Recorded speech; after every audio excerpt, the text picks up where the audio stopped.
আসসালামু আলাইকুম প্রিয় দর্শক, অন্য মঞ্চের আলাপ চাইতায় আপনাদের সকলকে আমন্ত্রণ জানাচ্ছি। যে বিষয়টি নিয়ে আলোচনা করব তার শিরোনাম দিয়েছি, তাহলে আমাকে গুলি করে মারো আর এখানেই পুঁতে দাও। কথাটি বাংলাদেশের পদচ্যুত প্রধানমন্ত্রী শেখ হাসিনা বলেছিলেন গত বছর 5 আগস্ট। আজ আগস্টের 4 তারিখ, রাত পোহালে 5 আগস্ট। গত বছর এই দিনটিতে প্রধানমন্ত্রী শেখ হাসিনা দেশ ছেড়ে ভারতে চলে যেতে বাধ্য হন। তার এই যাওয়া নিয়ে অনেক জল্পনা চলেছে বাংলাদেশে, যেমন তিনি প্রধানমন্ত্রীর পদ ছেড়ে চলে গেছেন কিনা সেই বিষয়টি এখন পরিষ্কার। তিনি পদত্যাগ করে দেশত্যাগ করেননি, অর্থাৎ আইনত তিনি এখনো দেশের বৈধ প্রধানমন্ত্রী এবং মোহাম্মদ ইউনূস একজন বেআইনি দখলদার। প্রধানমন্ত্রী হাসিনার বিরুদ্ধে আরেকটি বড় অভিযোগ, তিনি দলের নেতা কর্মী সমর্থকদের বিপদের মুখে ফেলে নিজে সুরক্ষিত স্থানে চলে গিয়েছেন। যদিও চলে না গেলে তার যে সেদিন বেঁচে থাকা সম্ভব ছিল না, এই কথাটিও সবাই মানেন, তবুও অভিযোগটি উঠেছে। 24-এর 5 আগস্ট দেশ ছাড়ার আগে গণভবনে কি ধরনের পরিস্থিতি ছিল এবং ঘটনা প্রবাহের গতি প্রকৃতি নিয়ে তথ্যনিষ্ঠ কোনো সংবাদ ইতিপূর্বে মিডিয়াতে আসেনি, বেরোয়নি। সম্প্রতি ভারতের সুবিখ্যাত টাইমস অফ ইন্ডিয়া পত্রিকা এই বিষয়টি নিয়ে একটি প্রতিবেদন প্রকাশ করেছে। সেদিন ঠিক কি ঘটেছিল গণভবনে তার পুঙ্খানুপুঙ্খ বিবরণ দিয়েছে টাইমস অফ ইন্ডিয়া বিভিন্ন সূত্রের ওপর নির্ভর করে। আজকের আলোচনায় আমি মূলত নির্ভর করেছি টাইমসের এই প্রতিবেদনের ওপর, সেই সঙ্গে আমার ব্যক্তিগত সূত্র থেকে যে খবর পেয়েছি সেটাও মিশিয়ে নিয়েছি এই সঙ্গে। টাইমস অফ ইন্ডিয়ার খবরের শিরোনামটি দেখুন, then shoot me in Sheikh Hasina's final defiance, army ultimatum and reluctant exit from Bangladesh. এর অর্থ, আমি যাব না, আমি পদত্যাগ করব না। এইটা বলার পরে যখন তবুও তার সেনা অধ্যক্ষরা, সেনা প্রধানরা যখন এইসবগুলো বলছেন, নৌ বিমান এবং অবশ্যই স্থল বাহিনীর প্রধান, তারা সবাই ছিলেন সেখানে, তারা যখন বলছেন যে আপনাকে পদত্যাগ করতেই হবে, তখন তিনি বলেছিলেন তাহলে আমি তো করবো না, দেন শুট মি, আমাকে মেরে ফেলো, আমাকে গুলি করো, এবং তারপরে আমি যেটা ওই হেডিং দিয়েছি আজকের আলোচনায়, যে আমাকে গুলি করে মারো এবং এই গণভবনে আমাকে কবর দিয়ে দাও। এবং তিনি শেষ পর্যন্ত তিনি কিন্তু দেশ ছাড়তে চাননি, এবং সেই জন্যই বলা হয়েছে রিল্যাক্ট্যান্ট এক্সিট ফ্রম বাংলাদেশ, অর্থাৎ না, তিনি চাইছিলেন না বাংলাদেশ ছেড়ে চলে যেতে। অর্থাৎ আইনত তিনি এখনো, শেখ হাসিনা এখনো দেশের বৈধ প্রধানমন্ত্রী এবং মোহাম্মদ ইউনূস একজন বেআইনি দখলদার। এই বিষয়ে কোনো দ্বিমত নেই। প্রধানমন্ত্রী হাসিনার বিরুদ্ধে আরেকটি বড় অভিযোগ, তিনি দলের নেতা কর্মী সমর্থকদের ঘোরতর বিপদের মুখে ফেলে নিজে সুরক্ষিত স্থানে চলে গিয়েছেন। যদিও চলে না গেলে তার যে সেদিন বেঁচে থাকা সম্ভব ছিল না, এই কথাটিও সবাই মানেন, তবুও অভিযোগটি উঠেছে। 24-এর 5 আগস্ট দেশ ছাড়ার আগে গণভবনে কি পরিস্থিতি ছিল এবং ঘটনা প্রবাহের গতি প্রকৃতি নিয়ে তথ্যনিষ্ঠ কোনো সংবাদ ইতিপূর্বে কোথাও বেরোয়নি। যা বেরিয়েছে তা সম্পূর্ণ অনেকটা কল্পনার ওপর দিয়ে। সম্প্রতি ভারতের সুবিখ্যাত মিডিয়া গোষ্ঠী টাইমস অফ ইন্ডিয়া এই বিষয়টি নিয়ে একটি প্রতিবেদন প্রকাশ করেছে।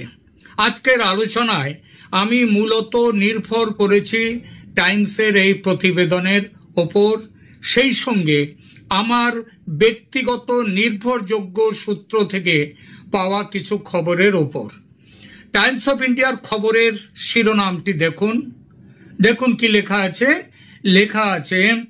দেন shoot me inside Sheikh Hasina's final defiance, army ultimatum and reluctant exit from Bangladesh. এর অর্থ হচ্ছে তাহলে আমাকে গুলি করে মেরে ফেলো, আমাকে গুলি করে মেরে ফেলো। এবং এই কথাটা শেখ হাসিনা তার দেশ ছেড়ে চলে যাওয়ার প্রচন্ড অস্বীকৃতির মধ্যে, অর্থাৎ তিনি দেশ ছেড়ে চলে যাওয়ার যেতে অস্বীকার করছেন, এই সময় তার চরম কথা। এবং আর্মি ততক্ষণে আলটিমেটাম দিয়েছে যে ৪৫ মিনিটের মধ্যে ছাড়তে হবে দেশ। And reluctant exit from Bangladesh, তিনি বাংলাদেশ ছেড়ে তিনি স্বেচ্ছায় চলে যেতে চাননি, তিনি যেতে অস্বীকৃতি জানিয়েছিলেন। খবরের বিশদ বিবরণে লেখা হয়েছে, in August 2024 Sheikh Hasina's premiership reached a dramatic climax as protest engulfed Dhaka, refusing to resign despite immense pressure from military officials, and even her own sister Hasina initially resisted. Ultimately it was her son Sajib Wajed Joy who convinced her to step down, leading to her exile in India as the military took control. অর্থাৎ August 2024-এ যখন শেখ হাসিনার প্রধানমন্ত্রিত্ব একটা অত্যন্ত নাটকীয় পরিস্থিতির মুখোমুখি, ক্লাইম্যাক্সের মুখোমুখি হলো, সেই সময় শেখ হাসিনা তিনি রিজাইন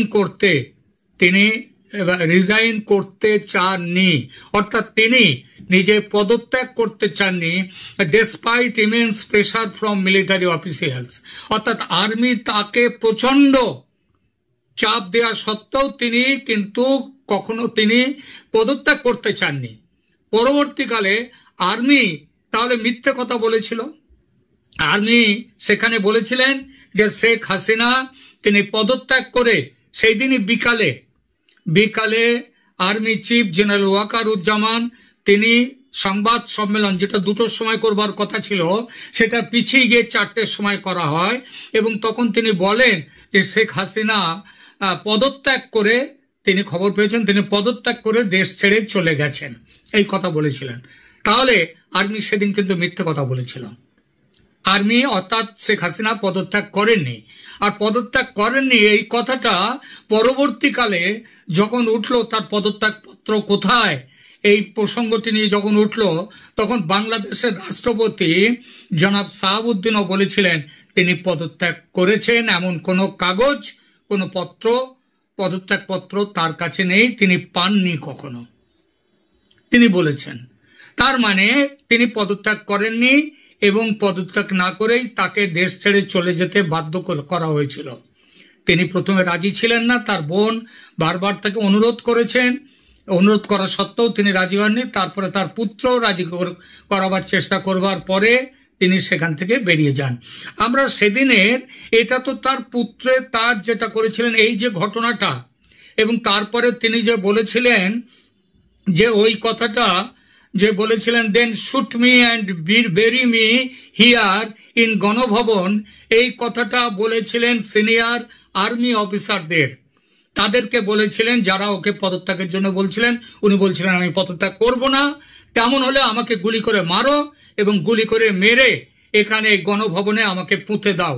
এই কথাটা কে বলেছিলেন? এটা কিন্তু টাইমস অফ ইন্ডিয়া এই কথাটা পেয়েছে। সেটা হচ্ছে যে এই যে ইন্টারন্যাশনাল ক্রাইম ট্রাইব্যুনালে সরকারের যে মুখ্য চিফ প্রসিকিউটর মোহাম্মদ তাজুল ইসলাম, তিনি এই ঘটনায় এই কথাটা বলেছেন ওই ইন্টারন্যাশনাল ক্রাইম ট্রাইব্যুনালে, সেখানে শুনানির সময়। ঠিক আছে, তার মানে বোঝা যাচ্ছে যে শেখ হাসিনা তিনি পদত্যাগও করতে চাননি এবং করেননি, তিনি দেশ থেকে চলে যেতে চাননি, কিন্তু চলে যেতে বাধ্য হয়েছিলেন। এমনকি তিনি বলেছিলেন তার আগে, আমাকে মেরে এখানে পুঁতে ফেলো, তবু আমি যাব না। তাহলে অনেকের একটা মনে যে কিছুটা সন্দেহ বলবো না, কিছুটা দুবিধা, সেটা নিশ্চয়ই এখন আর থাকলো না। তাহলে সেখানটায় কি হয়েছিল? এইবার টাইমস অফ ইন্ডিয়া বলছে the final hours of collapse, অর্থাৎ একদম শেষ মুহূর্তে কিভাবে কি শেষ কিছুক্ষণের মধ্যে কি হলো সেখানে বলছে, the night before on August 4 Ganabhaban had become a pressure point, ministers, security chiefs and ruling party veterans convened in what Tajul described as a tense and volatile crisis meeting. সেখানে সংকটের মুহূর্তে তার আগের রাত্রে 4 আগস্টের রাত্রে সেখানটায় সরকারের মন্ত্রীরা, সিকিউরিটি প্রধানরা এবং রুলিং পার্টির যারা প্রধান ভেটারেন যারা, তারা সেখানে সবাই উপস্থিত হয়েছিলেন। আর এদিকে ঢাকার রাজপথে তখন শুরু হয়ে গেছে লং মার্চ। এইখানটায় এই যে মিটিং এর সেখানটায় যে মিটিং ডেকেছিলেন শেখ হাসিনা, সেখানে উপস্থিত ছিলেন major general retired Tariq Ahmed Siddiqui. তিনি ছিলেন হাসিনার Siddique, major general retired Tariq Ahmed Siddique, যিনি ছিলেন হাসিনার ডিফেন্স অ্যাডভাইজার। তিনি সেখানে উপস্থিত ছিলেন এবং তিনি একটা প্রশ্ন করেন। তিনি বলেন হাসিনার এই সময়ে কি করতে হবে সেই ব্যাপারে তিনি জানতে চান হাসিনার কাছে। হাসিনা তখন মিলিটারিকে বলেছিলেন, আর্মিকে বলেছিলেন, ক্রুশ দ্য প্রোটেস্ট, এই যে প্রোটেস্ট হচ্ছে, প্রতিবাদ হচ্ছে, এটাকে ভেঙে দাও। তিনি নির্দেশ দেন। When Siddiq allegedly floated the idea of firing, এরপরে হাসিনা কিন্তু গুলি চালাবার কথা প্রথমে বলেননি, এইটা বলেছেন। এবং এই কথাটা কিন্তু তাজুল ইসলাম বলে দিয়েছেন ওই ইন্টারন্যাশনাল ক্রাইম ট্রাইব্যুনালের সেখানকার মিটিং এ তাজুল ইসলাম এইটা বলেছেন। তাজুল ইসলাম তো সেখানে ছিলেন না, তিনি তাহলে খবরটা পেলেন কোত্থেকে? তিনি নিশ্চিতভাবেই খবর পেয়েছেন ওই আর্মির কাছ থেকে। সিদ্দিক সেদিন কি বলেছিলেন, এখানে টাইমস অফ ইন্ডিয়া লিখছে, শুনুন। When Siddiq allegedly floated the idea of firing on demonstrators from helicopters, it was too much for the Air Force chief. এবং তিনি এটা এয়ারফোর্স চিফের তিনি বলেছিলেন হেলিকপ্টার থেকে ওপর থেকে ফায়ারিং করবার জন্য। কে বলেছিলেন? Siddique. He has sunk you and he will sink you again, the officer shoot back. তো এইটা তিনি এখানে বলেছিলেন। এখন তারপরে আরো এখানটা কথা আছে যে এরপরে চিফ প্রসিকিউটর ইন্টারন্যাশনাল ক্রাইম ট্রাইব্যুনালের সামনে যেটা বলেছেন, এ টাইট সার্কেল অফ লয়ালিস্ট, অর্থাৎ হাসিনার অনুগামীদের একটা, যাদেরকে আবার তাজুল ইসলাম বলেছেন ওই গ্যাং অফ 4, অর্থাৎ দুষ্ট চতুষ্টয়, এইটা ব্যাখ্যা করেছিলেন। তারা কিন্তু হাসিনার সামনে হাসিনাকে ঘিরে রেখেছিল এবং এদের নাম হচ্ছে, কারা কারা ছিলেন? ওবায়দুল কাদের, আসাদুজ্জামান খান, আনিসুল হক এবং সালমান এফ রহমান।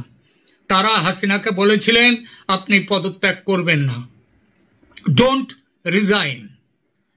তারপরও দেখা গেল তার মধ্যে অনেকেই, তাদের মধ্যে সেনার মনোভাব দেখে অনেকেই হাসিনাকে বললেন যে চিন্তা করুন, এই বিষয়টা নিয়ে চিন্তা করার আছে। এই সব করতে করতে সারা রাত ধরে কিন্তু এগুলো চলছে। এই করতে করতে 5 আগস্টের সকাল ভোর হয়ে এলো এবং সেই সময়ে শেখ হাসিনার উপর যে চাপ, সেই চাপ স্বীকার করার মতো নয়, সহ্য করার মতো নয়। পুলিশ ফোর্স তারা পালিয়ে গেছে, তাদের কাছে কোনো আর্মস নেই, কোনো অ্যামুনিশন নেই। আইজিপি চৌধুরী আবদুল্লাহ আল মামুন, যিনি এখন রাজসাক্ষী হয়েছেন হাসিনার বিরুদ্ধে, তিনি বলছেন, হ্যাঁ তিনিও এইসব ঘটনার খবর ওখানে দিতে পারেন। তিনি চৌধুরী আবদুল্লাহ আল মামুন, তিনিও সেদিনের মিটিংয়ে ছিলেন। তিনি বললেন যে they could no longer contain the surging crowds, তারা এই যে প্রতিবাদে এগিয়ে আসা জনতাকে কোনোভাবেই রোখার সামর্থ্য নেই তাদের। এবং তারপরে একবার আর্মি তারা আবার একটা অনুরোধ করলো শেখ হাসিনাকে। সেখানে কি বলল? পত্রিকায় লেখা হচ্ছে, the protesters are flooding Dhaka from all sides, সমস্ত দিক দিয়ে ঢাকাকে তারা ঘিরে ফেলছে। যদিও সমস্ত দিক দিয়ে কিন্তু ঘেরে নি, সমস্ত দিক দিয়ে, চারদিক দিয়ে যে সবাই আসছিল তা কিন্তু নয়। শেখ রেহানা হাসিনার বোন এইবার হাসিনার পা ধরলেন, পা ধরে বলছেন যে, এখানে লেখা হচ্ছে, she reportedly fell to her knees clutching Hasina's feet, begging her to step down for the sake of the nation, but the Prime Minister stood her ground until her son Sajib Wajed Joy was brought into the fold. অর্থাৎ শেখ রেহানা হাঁটু গেড়ে বসে দিদির পা ধরেছেন, ধরে বলছেন যে আপনি পদত্যাগ করুন, তারপরে সজীব ওয়াজেদ জয়। কিন্তু শেখ হাসিনা কত বড় রাজনীতিবিদ এবং অত্যন্ত বিপদের মুখেও যে তিনি তার যে ধৈর্য, বুদ্ধি, স্থৈর্য যে হারান না, তার প্রমাণ কিন্তু এখানে দিলেন। মানে ছেলের কথায়, সজীব ওয়াজেদ জয়ের কথায় তিনি দেশ ছেড়ে চলে যেতে বাধ্য হলেন, কিন্তু তিনি পদত্যাগ পত্রটা দিলেন না। শেখ হাসিনা কি চেয়েছিলেন শেষ মুহূর্তে? তিনি চেয়েছিলেন যে একটা ফেয়ারওয়েল জাতির উদ্দেশ্যে একটা বিদায়ী ভাষণ দেবেন। মিলিটারি তাকে সেই ভাষণটা দিতে দেয়নি, বলেছিল আর কোনো সময় নেই ভাষণ দেওয়ার, আপনি চলে যান। এবং তাকে 45 মিনিট সময় দেওয়া হয়েছিল তার জিনিসপত্র গোছগাছ করে নিয়ে বেরোনোর জন্যে। এবং বাই 11 AM 11টার মধ্যে আর্মির যে পাবলিক রিলেশনস, তারা বাংলাদেশ টিভি BTV-কে তারা বলে দিয়েছিল, যে খবর দিয়ে দিয়েছিল যে শেখ হাসিনা না, অন্য কোনো কথা বলেনি, তারা বলেছেন বেলা 2টোর সময় আর্মি চিফ জাতির উদ্দেশ্যে ভাষণ দেবেন। কেন আর্মি চিফ ভাষণ দেবেন বলেছিলেন? এই ভাষণটা তো রাষ্ট্রপতি দিতে পারতেন, কিন্তু আর্মি চিফ তিনি ছিলেন এই ষড়যন্ত্রের একটা বড় অংশ। তার জন্যে তিনি বললেন যে 2টোর সময় তিনি ভাষণ দেবেন। খবর দেওয়া হলো, BTV-কে খবর দিয়ে দেওয়া হলো। এবং সেই ভাষণ কিন্তু এভেনচুয়ালি সেটা 4টের সময়, বিকেল 4টায় দেওয়া হয়েছিল। এবং ততক্ষণে শেখ হাসিনা দেশ ছেড়ে চলে গেছেন এবং তিনি ততক্ষণে ভারতের সীমানায় তার বিমান পৌঁছে গেছে। আর এদিকে তখন সারা ঢাকা শহর জুড়ে লুটপাট, ভাঙচুর, ঢাকার কি বলবো গ্লানির দিন, অপমানের দিন, কালো দিনের শুরু হয়ে গেছে তখন থেকে। এই ছিল শেখ হাসিনার সেই চলে যাওয়ার দিনের 5ই আগস্ট গত বছরের শেষ কয়েকটি সময়ের একটি ধারা বিবরণী।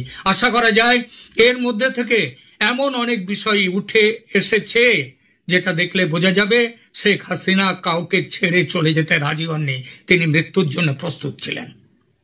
আজকের প্রতিবেদন এখানেই শেষ করছি। ভালো থাকবেন, ধন্যবাদ।